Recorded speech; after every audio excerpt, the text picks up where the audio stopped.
ओम शांति। इस कहानी को ज़रूर सुने। अगर भगवान इंसान को अपनी मर्ज़ी से करने की शक्ति दे देता है तो फिर देखिए क्या होता है। संघर्ष करना क्यों ज़रूरी है मनुष्य के जीवन में, तो चलिए जानते हैं आज इस कहानी से, सुनते हैं।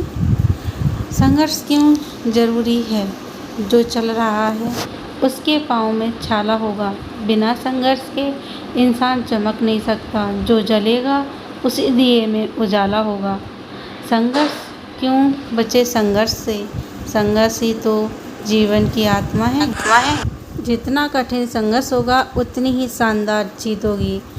एक दिन एक किसान गुस्से में आकर आसमान की ओर देखकर भगवान से कहा कि हे ईश्वर, आपको लोग सर्वज्ञाता मानते हैं कि आप सब जानते हैं, कहते हैं कि आपकी इच्छा के बिना एक भी पत्ता नहीं हिलता, पर मुझे तो लगता है कि आप छोटी बात भी नहीं जानते।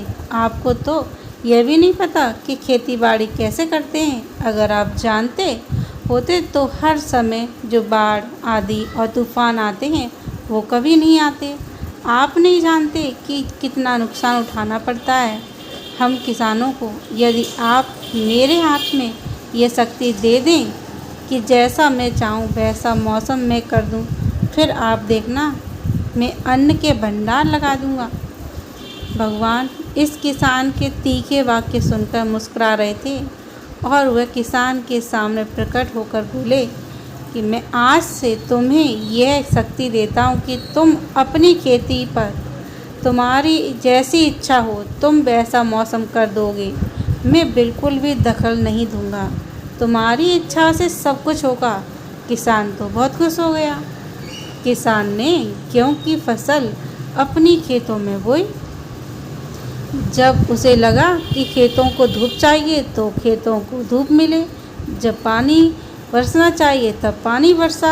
आंधी तूफान बाढ़ ये कुछ भी उसने अपने खेतों पर आने नहीं दिया। किसान के खेत में इस वर्ष ऐसी फसल हुई जैसी कभी नहीं हुई थी। हरी भरी लहराती फसल।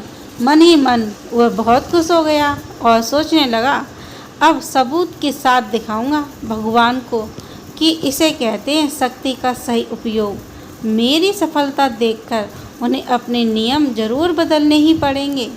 कुछ दिन गुजरे, फसल कटने को तैयार हो गई। किसान बहुत उत्सुकता के साथ फसल को काटने लगा, पर जैसे ही उसकी नज़र गेहूं की बालियों पर गया तो उसने अपना सिर पीट लिया और वह फिर रोने चिल्लाने लगा। गेहूं की एक भी बाली के अंदर गेहूं का दाना नहीं था। सारी बालियां अंदर से खाली थी। किसान बहुत दुखी हो गया। उसने भगवान को रोते हुए फिर से पुकारा कि हे प्रभु, तुमने ये मेरे साथ क्या किया? तुमने मुझे कोई सज़ा दी? भगवान बोले, पुत्र, ये तो होना ही था। तुमने पौधों को संघर्ष करने का मौका ही कहाँ दिया था? तो तुमने उन्हें आंधियों से जूझने दिया, ना तेज बारिश को सहने दिया और ना ही धूप में तपने दिया। एक भी चुनौती का सामना तुमने उन्हें नहीं करने दिया। इसलिए सारे पौधे अंदर से खोखले रह गए।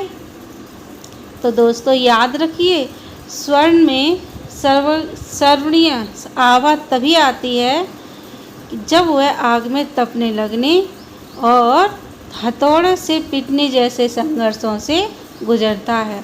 कोयला का टुकड़ा भी हीरा तभी बनता है जो वह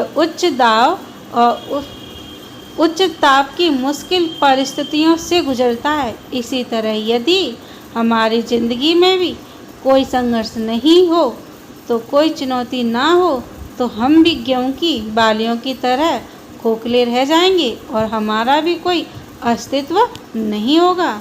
विपरीत परिस्थितियाँ, चुनौतियाँ, समस्याएं हमें और अधिक निखारती हैं। यदि जीवन में कठिन परिस्थितियाँ और चुनौतियाँ आएँ तो घबराना मत, बल्कि सामना करना, विश्वास रखना कि आप और अधिक निखर जाओगे और अधिक मजबूत बन जाओगे।